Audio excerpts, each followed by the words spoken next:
What's up, guys? My name is Fidel for Farm with Fidel. We meet on another episode.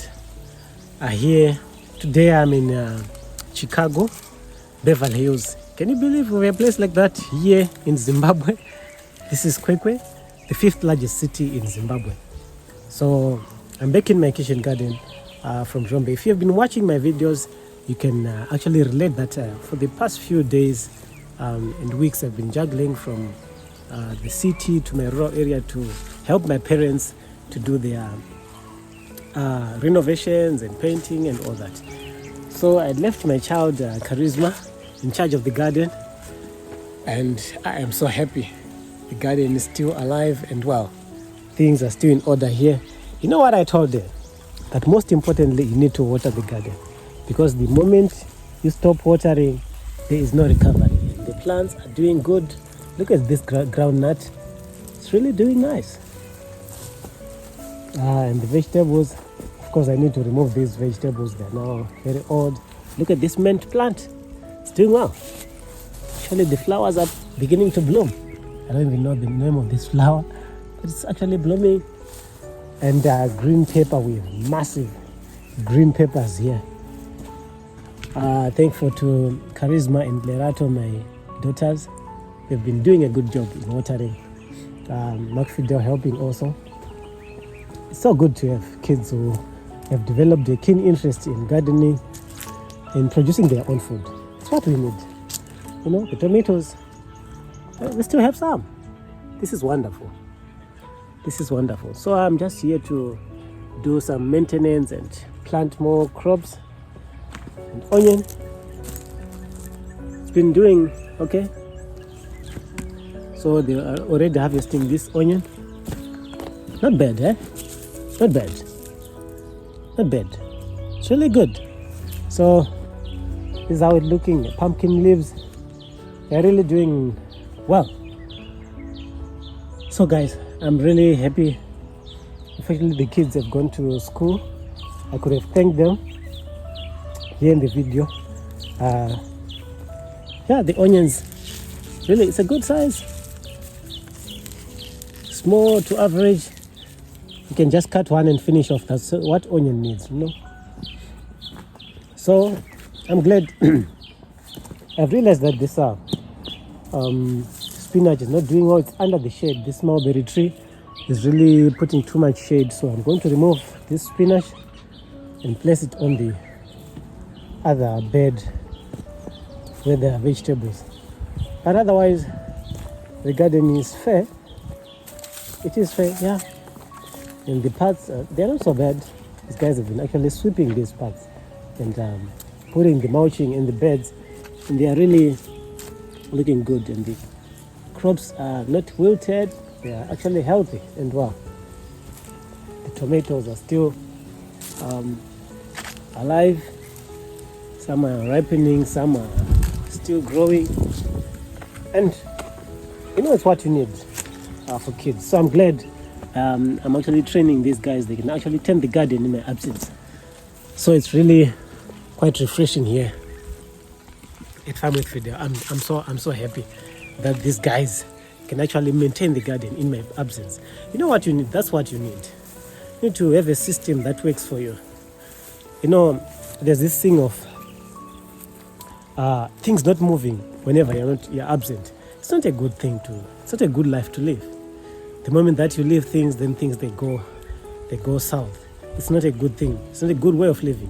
You need to come up with a system that works. Just like the system that I'm trying to make at my small printing shop. I have two guys there who are helping me.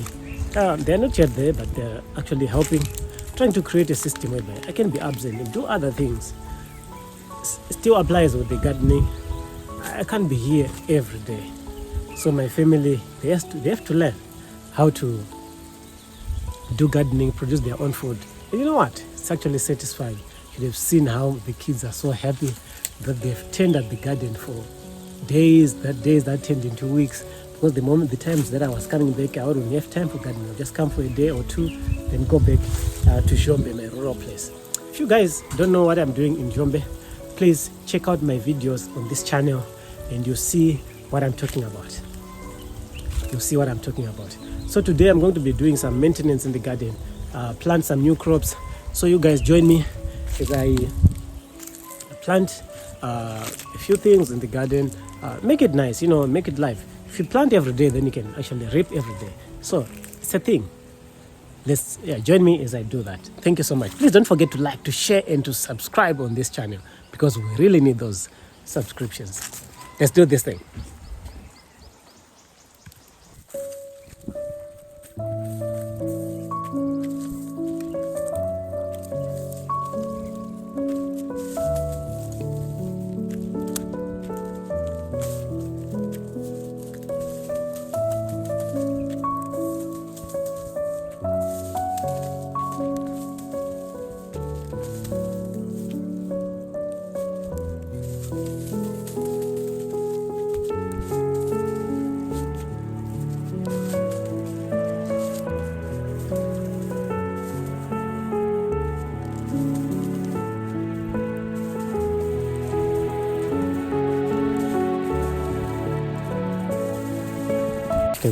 Maybe you are asking. We're going to dry them, use them later when we have a deficit. So I'm going to plant these seedlings. You can see them nicely. The onions, red onion, and spinach. I'm going to mix them in the same bed. Maybe you're wondering why I'm planting this in a single bed. I've realized that forests actually do well. Why? Because they don't have the same variety of tree or plant everywhere. So I've adopted companion planting. It really is helping in my garden. I rarely use pesticides, because imagine, look in this bed. It is onion, it is tomatoes and onions, shallots. It's actually difficult for diseases to come from this plant to the next, passing through an onion, So companion planting has actually been a thing for me. It's really doing well. Even in this bed, if you can check, I planted vegetables and this red onion, and the bed is okay. For a long time, I don't really need to use pesticides. Even in this bed, you can check. These are tomatoes. These are tomatoes and onions, a bit of garlic. So this is garlic. If you can see it, it's garlic in a tomato bed. So it's a mixture of tomatoes and onions. And onions really have serious repelling effects when it comes to every kind of disease. So that's the other secret of my garden. Onions, they really do the magic in each and every bed. If you put onions, then you don't have to struggle with pests and diseases. Look at this bed, just green pepper, and this is aloe vera. Aloe vera is another good, very, very good plant. So I actually use aloe vera to spray most of my vegetables. I use this aloe vera. I just crush it in water, make it rest for a night or even 2 hours. You spray it. It's good. It's really good. So that's what we do here. Sometimes I actually mix it with this garden guard. I just crush a few leaves. It really works magic, and you don't have to avoid pesticides in the longest of time. So guys, I'm going to be planting this bed now. I think I'm going to put about 3 crops in it. Companion planting. I'm going to use spinach. Spinach also is a good variety. It repels a lot of pests. Spinach, tomato, and onion. So we're going to do that.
So guys, thank you so much for watching this video. I hope you learned something today. So this is what I did. I just planted a bed. So imagine the few days that I'll be here, I plant one bed with all these. By the end of the week, what I've done, maybe 30 minutes to 45 minutes a day, I'm done and I've planted my garden. Guys, don't forget to like, to share, to subscribe on this channel, because we really need that subscription to continue making more videos like this. See you in the next one. It's bye for now.